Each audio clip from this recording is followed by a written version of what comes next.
के नेतृत्व पर बीजेपी को कोई कंफ्यूजन नहीं है। बीजेपी के प्रदेश अध्यक्ष दिलीप जायसवाल ने कंफ्यूजन दूर करते हुए कहा कि हम लोग पहले से ही कह रहे हैं कि 2025 में फिर से नीतीश कुमार। दिलीप जायसवाल ने अपने बयान पर सफाई देकर कंफ्यूजन तो दूर कर दिया है, लेकिन सियासत अब भी जारी है। नीतीश पर नो कंफ्यूजन, 2025 में फिर से नीतीश।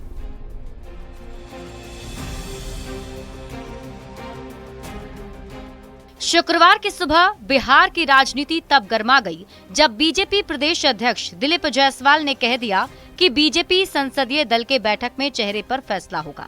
बात का बतंगड़ बनता उसके पहले दिलीप जायसवाल ने सफाई दे दी, अपने बयान का मतलब समझा दिया। कहा नीतीश पर नो कंफ्यूजन, 2025 फिर से नीतीश। सभी कार्यकर्ताओं को, सभी जनता को कि नीतीश कुमार जी के नेतृत्व में एनडीए चुनाव लड़ेगी और फिर से नीतीश कुमार, ये स्लोगन भी है। इसको बार बार मीडिया से ही और इधर उधर से इसको झूठ मूठ का मिर्च मसाला बनाने का प्रयास किया जाता है। दिलीप जायसवाल ने अपने दूसरे बयान से भले ही कंफ्यूजन को दूर कर दिया हो, लेकिन सियासत अभी भी जारी है। भारतीय जनता पार्टी का चाल, चेहरा और चरित्र बेहद सस्पिशियस है। अब देखिए ना, नीतीश कुमार जी को कैसे फिनिश करने में लग गई भारतीय जनता पार्टी। आरजेडी नेता और विधानसभा में नेता प्रतिपक्ष तेजस्वी यादव ने तुरंत बयान को लपका और भविष्यवाणी करने लगे कि बीजेपी का एकमात्र मकसद जेडीयू पर कब्जा करना है। बीजेपी आरएसएस नीतीश का खेल खत्म करने में लगी है। बीजेपी का एकमात्र मकसद है कि जनता दल यूनाइटेड पार्टी को कब्जा लो। बस समय का इंतजार कीजिए। ये लोग पूरे जनता दल यूनाइटेड को, जो शरद जी की बनाई हुई पार्टी जो थी, इसको ये लोग कब्जाने का काम करेंगे। जेडीयू और बीजेपी के नेता साफ साफ कह रहे हैं कि एनडीए एकजुट है। नीतीश कुमार के नाम पर कोई कंफ्यूजन नहीं है, लेकिन साल चुनावी है। ऐसे में इस तरह के सवालात और सियासत होती ही रहेगी। न्यूज़ 18 के लिए पटना से शैलेंद्र कुमार, अमित कुमार और रवि एस नारायण की रिपोर्ट।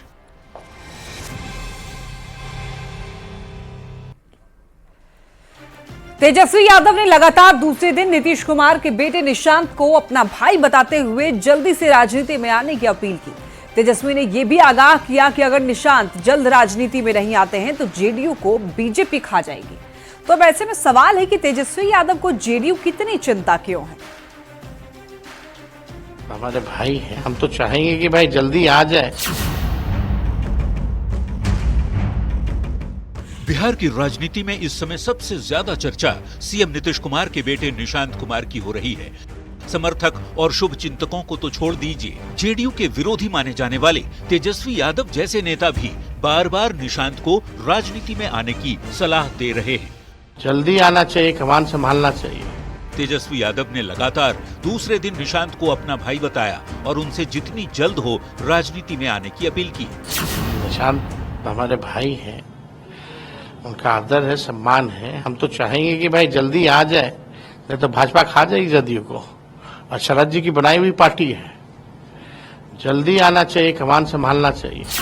तेजस्वी यादव जिस ढंग से निशांत को राजनीति में आने की सलाह दे रहे हैं, उसके बाद ये सवाल उठता है कि तेजस्वी आखिर क्यों चाहते हैं कि निशांत राजनीति में आए। अपनी पार्टी की चिंता करें, जदयू की चिंता करने की कोई जरूरत नहीं है। जिस दिन निशांत जी को राजनीति में आना होगा, निशांत जी को राजनीति में आने से कोई रोक नहीं सकता है। निशांत को लेकर तेजस्वी यादव के बयान पर अब सियासत गर्मा गई है। और राजद के लोग तो बेवजह का अपने स्वार्थ के लिए हर चीज में टांग अड़ाते रहते हैं। निशांत के राजनीति में आने की संभावना और चर्चा के बीच एक बार फिर बिहार में परिवारवाद पर बहस तेज हो गई है और कई सवाल उठ रहे हैं। सवाल ये कि तेजस्वी को जेडीयू की चिंता है या परिवारवाद का डर। न्यूज़ 18 के लिए पटना से शैलेंद्र कुमार, अमित कुमार और रवि एस नारायण के साथ ब्यूरो रिपोर्ट। निशांत कुमार की राजनीति में आने की चर्चा के सवाल पर खगड़िया से सांसद राजेश वर्मा ने भी प्रतिक्रिया दी। राजेश वर्मा ने कहा कि भाई निशांत काफी अनुभवी हैं और ऐसे युवाओं को राजनीति में आना चाहिए और हम लोग ऐसी सोच वाले युवाओं का स्वागत करते हैं। तो देखिए, निशांत की राजनीति में एंट्री को लेकर के हर तरफ चर्चा हो रही है और ऐसे में अब राजेश वर्मा का कहना है कि भाई निशांत काफी अनुभवी हैं, उनको जरूर आना चाहिए राजनीति में, ऐसे युवाओं की जरूरत है।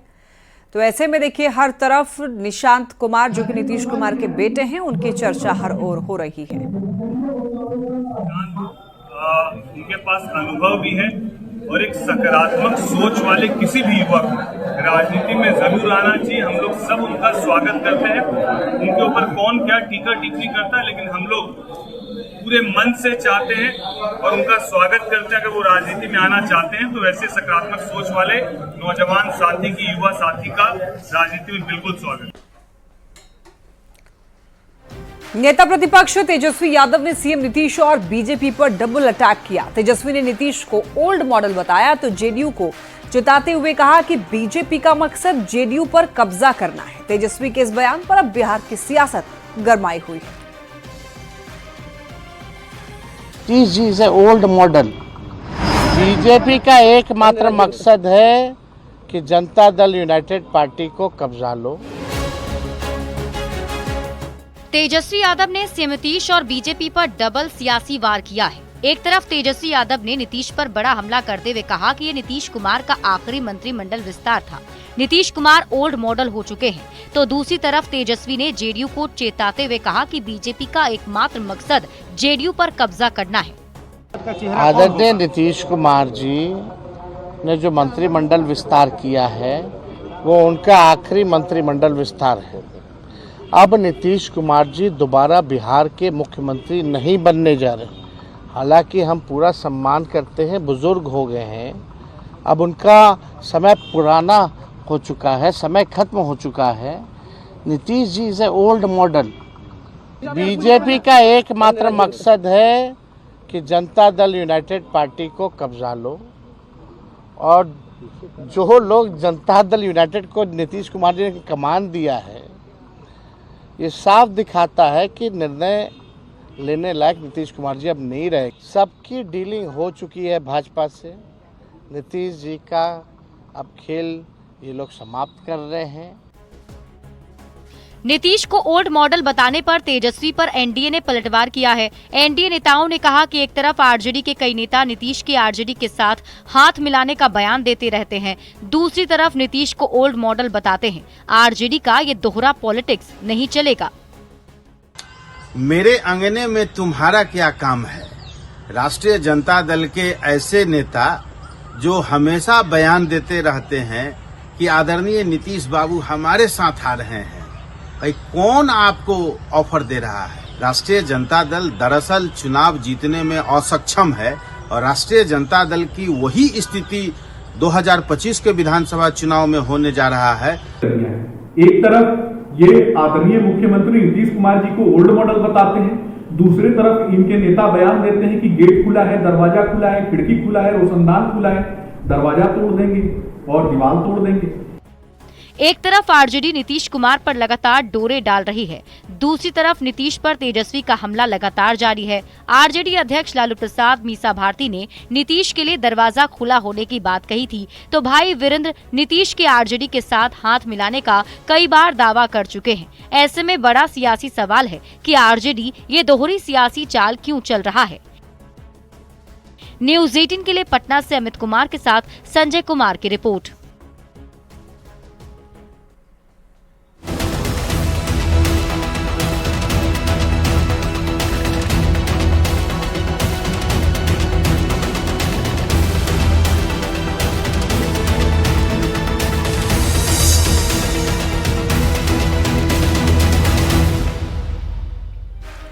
बिहार विधानमंडल के बजट सत्र में राज्यपाल आरिफ मोहम्मद खान ने नौकरी को लेकर बड़ी बात कही। राज्यपाल ने कहा कि चुनाव से पहले 12 लाख नौकरी देने की बात कही। राज्यपाल ने अपने अभिभाषण में बिहार में कानून व्यवस्था को सर्वोच्च प्राथमिकता बताया। वहीं सम्राट चौधरी ने आर्थिक सर्वेक्षण पेश करते हुए बिहार में डबल डिजिट के विकास का दावा किया।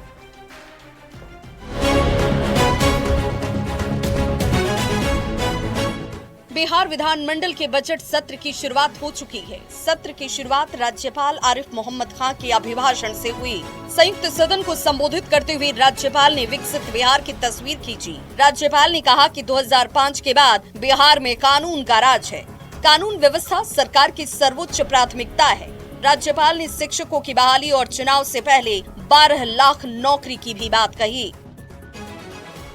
राज्य में कानून का राज है तथा लगातार विकास का काम हो रहा है। राज्य सरकार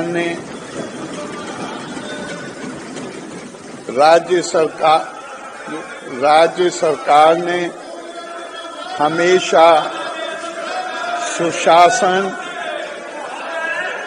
एवं न्याय के साथ विकास पर जोर दिया है।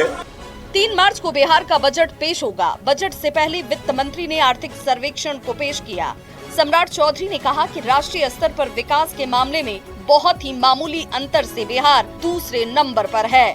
तेलंगाना का विकास दर जहां 14.5% है, वहीं बिहार का विकास दर 14.47।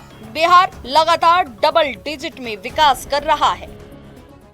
भारत सरकार के सहयोग से और बिहार के लोकप्रिय मुख्यमंत्री नीतीश कुमार जी के नेतृत्व में कैसे बिहार आर्थिक रूप से, सामाजिक रूप से, न्याय के साथ विकास को आगे बढ़ाने का काम कर रहा है।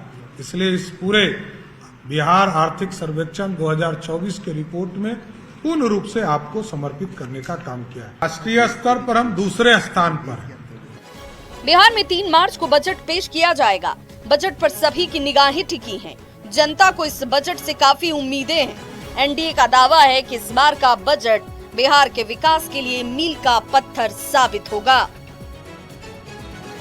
न्यूज़ 18 के लिए पटना से अमित कुमार की रिपोर्ट। 2025 विधानसभा चुनाव के पहले हम पार्टी ने आज शक्ति प्रदर्शन करते हुए पटना के ऐतिहासिक गांधी मैदान में दलित समागम रैली का आयोजन किया। इस रैली में CM Nitish Kumar, deputy CM सम्राट चौधरी और हम पार्टी के संरक्षक जीतन राम मांझी शामिल हुए। नीतीश कुमार ने हम पार्टी और कार्यकर्ताओं को बधाई दी तो डिप्टी सीएम ने कहा कि विधानसभा में दलितों की भागीदारी बढ़ेगी। जीतन राम मांझी ने कहा कि आज के समागम से ये तय हो गया कि 2025 के विधानसभा चुनाव में अगर दलित एक हो जाएंगे तो एनडीए 225 सीटों पर अपनी जीत सुनिश्चित करेगी। तो संतोष मांझी ने सम्राट चौधरी को बिहार का भविष्य बताया। बिहार में भी आपकी आबादी लोग कहते थे 16% है, लेकिन जब नीतीश कुमार जी ने 2022 में आपका जातीय जनगणना किया तो 16 से बढ़कर दलित समाज 20% से अधिक पूरे प्रदेश में हो गया साथ। और आप जान लीजिए साथियों, अभी आप 36 सीटों पर बिहार में चुनाव लड़ते हैं, दलित समाज के लोग लड़ते हैं, लेकिन जैसे ही आपका आरक्षण बढ़ेगा और 2029 का चुनाव आएगा तो आपको जानकर आश्चर्य होगा कि आज 36 लोग एमएलए होके आते हैं तो 70 लोग एमएलए बनकर दलित समाज से आने का काम करेंगे। साथ हम जरूर आश्वस्त करते हैं कि दलित समाज के किसी भी कष्ट में यदि हम लोगों को आपके पसीने में यदि हमको खून भी देना पड़े तो सम्राट चौधरी कभी पीछे हटने का काम नहीं करेगा। साथ इस समागम के माध्यम से कहना चाहते हैं मेरे भाइयों कि आज राजनीति में एक होने की जरूरत है।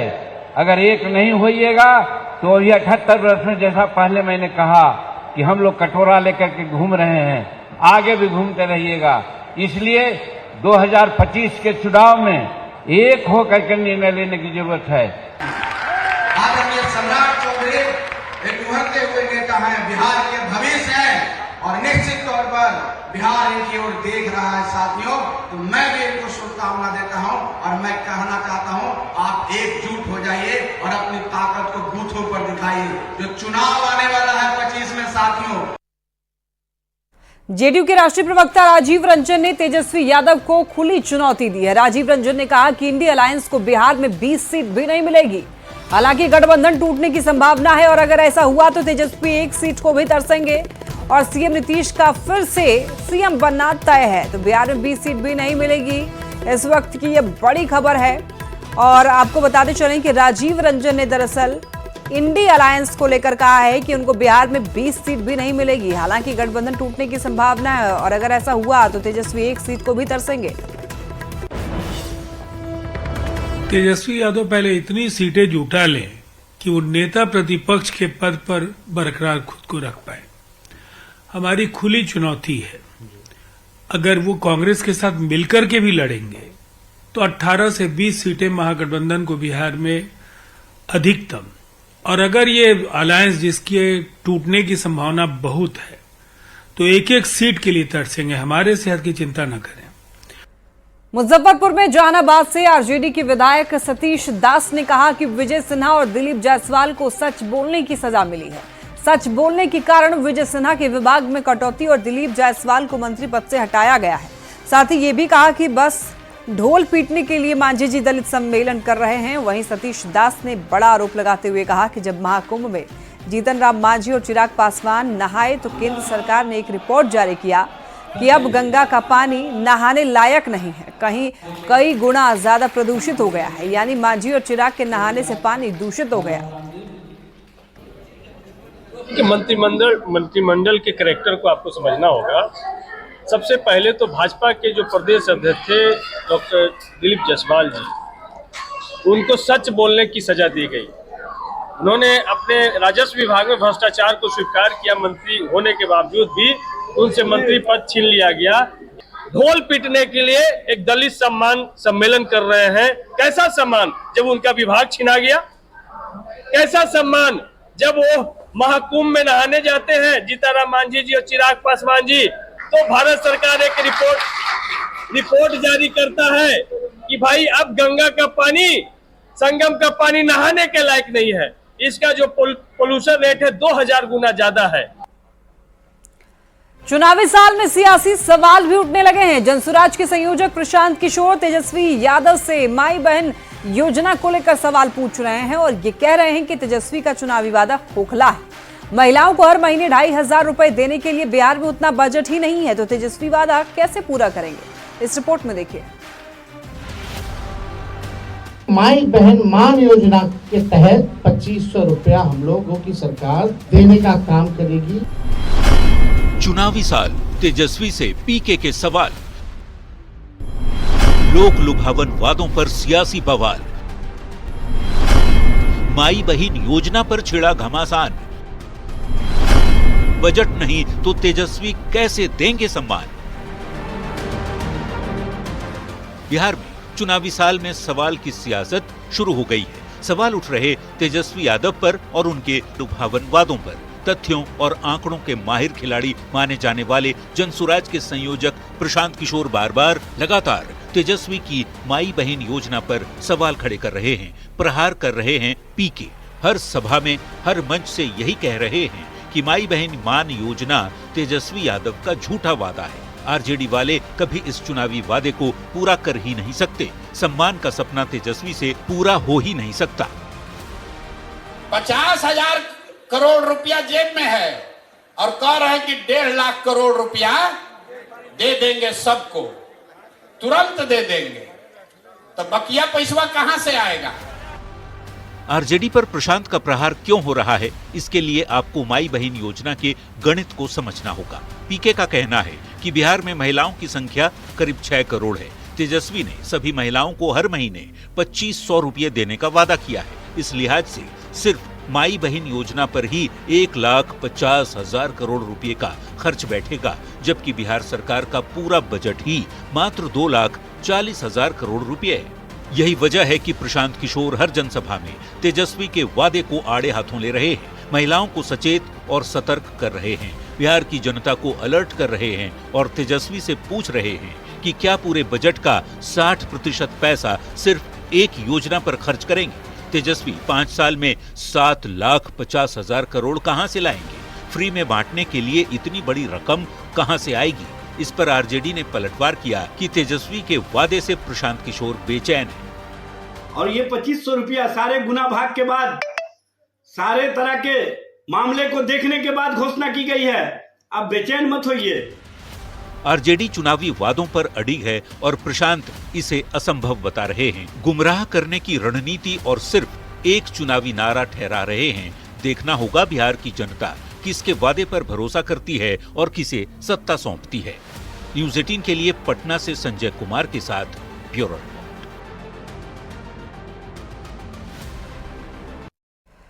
पूर्णिया के रिपौली से विधायक शंकर सिंह के सरकारी आवास पर हमला हुआ और घर के बाहर लगा नेम प्लेट भी तोड़ दिया गया। अब इस हमले को लेकर सियासी आरोप प्रत्यारोप शुरू हो गए हैं।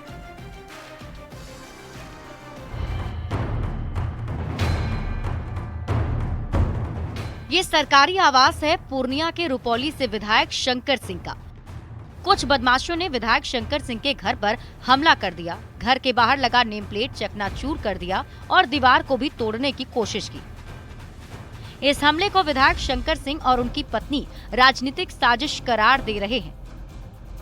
शंकर सिंह ने पूर्व विधायक बीमा भारती और जेडीयू विधायक गोपाल मंडल पर हमला करवाने का आरोप लगाया है। गोपाल मंडल और बीमा भारती का साजिश है और आए दिन हम लोग रुपौली विधानसभा में रोड शिलान्यास किए, उसके बाद 3-4 बोर्ड वहाँ तोड़ा गया है, वहाँ भी तोड़ा गया तो हम लोग बर्दाश्त किए कि शंकर सिंह के आरोप को विधायक गोपाल मंडल ने सिरे से खारिज तो किया ही, उल्टा उनके ऊपर ही सवाल खड़े कर दिए। उस पर कोई खतरा नहीं, वो तो AK-47 लेके चलने वाला आदमी था, 40-45 ग्रुप में चलता था। वो तो भारी खतरनाक आदमी पहले भी था। अब देश मंडल माता पिता को दोनों को उन्होंने काट के फेंक दिया, कुटिया के फेंक दिया बुढ़ापे। गोपाल मंडल का कहना है कि शंकर सिंह ने सरकारी सुरक्षा हासिल करने के लिए घर पर हमला करने का नाटक रचा, तो शंकर सिंह बीमा भारती और गोपाल मंडल के खिलाफ FIR दर्ज कर CM नीतीश कुमार से शिकायत करने की बात कह रहे हैं। न्यूज़ 18 के लिए पटना से संवाददाता रजनीश कुमार की रिपोर्ट। पटना से बड़ी खबर, PMCH के MBBS इंटर्न की हड़ताल खत्म हुई। सभी 180 इंटर्न काम पर लौटे। हड़ताल के बाद स्वास्थ्य विभाग ने संज्ञान लिया है। PMCH को बकाये स्टाइपेंड का फंड भेजा है। 4 महीने से इंटर्न को स्टाइपेंड नहीं मिला है। अधीक्षक IS ठाकुर ने बताते चले आपको सोमवार तक भुगतान का भरोसा दिया है। और आपको ये बताते चले मरीजों ने भी अब राहत की सांस ली है, चूंकि काम ठप पड़ा हुआ था। अब इंटर्न जो है काम पर लौट चुके हैं। तो ये बड़ी खबर आप तक पहुंचा रहे हैं। 4 महीने से इनको स्टाइपेंड नहीं मिला था इंटर्न्स को, अब इनको स्टाइपेंड मिल जाएगा। राशि भेज दी गई है। PMCH का बकाया जो स्टाइपेंड फंड था वो भेजा गया है और 4 महीने से इंटर्न को स्टाइपेंड नहीं मिला था। बताते चले आपको सोमवार तक भुगतान का भरोसा इन लोगों को दिया गया है। जहानाबाद में बर्ड फ्लू दस्तक दे चुका है। न्यूज़ 18 ने आपको 18 फरवरी को ही बर्ड फ्लू की आशंका जताते हुए खबर दिखाई थी कि कैसे शहर में कौवों की मौत हो रही है। उन मरे हुए कौवों के सैंपल की जांच के बाद बर्ड फ्लू की पुष्टि की गई है। सावधान, जहानाबाद में बर्ड फ्लू फैल रहा है। स्वास्थ्य विभाग ने जांच के बाद इस बात की पुष्टि कर दी है। न्यूज़ 18 ने 18 फरवरी को ही खबर दिखाई थी कि पुलिस लाइन में एक साथ कई मरे हुए कौवे पाए जा रहे हैं। खबर दिखाई जाने के बाद स्वास्थ्य विभाग एक्शन में आया और कौवों का सैंपल जांच के लिए भेजा गया। कोलकाता की RDTL संस्थान की जांच में इस बात की पुष्टि हुई कि कौवों की मौत बर्ड फ्लू की वजह से हुई है। अब सुरक्षा को लेकर एहतियाती कदम उठाए जा रहे हैं। जहाँ जहाँ पे हमें कौवे मरने की सूचना प्राप्त हुई थी उस जगह पे पूरे सैनिटाइज कराया जा रहा है और जो मृत कौवे हैं उसको हम लोग गड्ढे में बरियल के में चूना डाल करके और कुछ केमिकल डाल करके उसको दबा दे रहे हैं ताकि वो मृत बॉडी इधर उधर ना फैले। अभी तो संख्या बहुत कम हो गई है। एवियन इन्फ्लुएंजा या बर्ड फ्लू एक बेहद खतरनाक बीमारी है। वैसे तो ये पक्षियों में होने वाला संक्रामक रोग है, पर इनसे इंसानों को भी खतरा होता है। कौवों में बर्ड फ्लू की पुष्टि के बाद अब मुर्गों के सैंपल की भी जांच की जा रही है ताकि उन्हें खाकर लोग बीमार ना पड़े और इस खतरनाक बीमारी को फैलने से रोका जा सके। उसके हिसाब से और यहाँ के जितने भी मुर्गी फार्म्स है पूरे जहानाबाद से हम लोगों ने भेजा, कलेक्ट किया है, सर्विलेंस का सैंपल दिया है, फिर वो भी जा रही हैं। अगर मुर्गियों में भी पाई जाती है तो फिर परेशानी की बात होगी। बर्ड फ्लू की पुष्टि सावधान करने वाली खबर है। इससे बचने के लिए कुछ बातों का खास तौर पर ख्याल रखना जरूरी है। तो कैसे बचें बर्ड फ्लू से? अगर घर में पक्षी है तो उसे अलग रखें, पक्षियों के संपर्क में आने से बचें, पालतू जानवरों को टीका लगवाएं, घर और आसपास साफ सफाई रखें। पक्षियों, जानवरों के पास जाएं तो मास्क लगाएं।